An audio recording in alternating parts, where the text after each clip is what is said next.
जय हिंद। देखिए, आजादी के बाद पहली बार किसी महिला को फांसी लगने जा रहा है।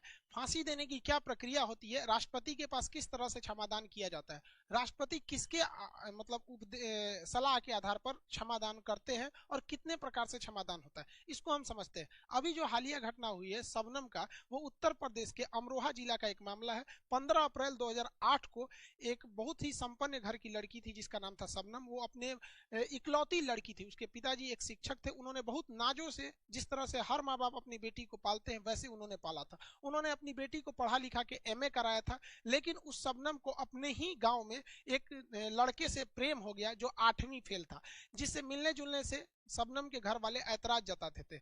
लेकिन एक बार क्या हुआ, ये शबनम जो थी अपने घर वालों को, परिवार के सदस्यों को नींद की गोली देकर और अपने मित्र से मिलने चली गई वहां पर, और जिससे वो प्रेम करती थी। उसका नाम सलीम था, 8वीं फेल था। उसने इसे आइडिया दिया कि देखो तुम्हारे परिवार वाले जो है बीच में रोड़ा बन रहे हैं, एक काम करो अपने परिवार वालों को मार डालो। अब वो शबनम उसकी बात सुन ली, और वो उसका सलीम जो था कहा कि हम चले जाते हैं, तुम एक काम करना मार देना, उसके बाद खुद शोर मचाना कि कोई मार के चला गया। शबनम आके देखी कि जो लोगों को नींद की गोली दी है वो सारे के सारे लोग अभी सोए हुए हैं। इसने अपने परिवार में 7 लोगों का कुल्हाड़ी से मार मार कर हत्या कर दिया। इसमें उसने अपने माँ बाप, 2 भाई, उनकी एक पत्नी यानी भाभी, एक भतीजा, एक मौसी की लड़की, 7 लोगों का निर्मम हत्या कर दिया अपने प्रेम के चक्कर में। बारे ऐसा प्रेम, लातना मारो ऐसा प्रेम को। उसके बाद होशियारी देखिए, अपने आप को बहुत होशियार समझती है। उसने क्या किया, हल्ला करने लगी कि मेरे घर में मर्डर हो गया, हत्या हो गया। पुलिस आई, जांच करने लगी, तो पुलिस को पहले लग रहा था कि कोई बहुत बड़ा हत्यारा होगा जो मर्डर करके चला गया होगा, क्योंकि